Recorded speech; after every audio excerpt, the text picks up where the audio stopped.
how to change language in Notion. In this video, I'll show you how you can change the language of the Notion website or app on your device. So to get started, go ahead and open notion.com into your browser. Make sure that you are signed in to your account.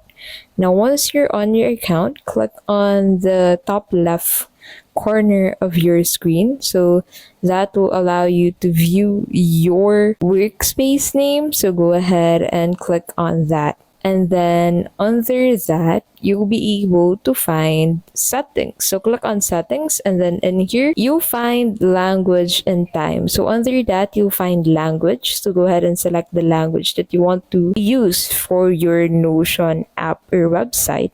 And then click on update to confirm changing the language. Now, once the page reloads, you'll be able to find the whole page translated into that language that you've just chosen. So you can do that again by doing the same steps as before. So you can set this back to English again, and then once you set it to English again, you'll need to update your page, and then once it updates, you'll be able to find the whole page retranslated back to English. So that is how you can basically change the language in Notion. If this video was helpful, please don't forget to give this video a like and subscribe for more videos like this.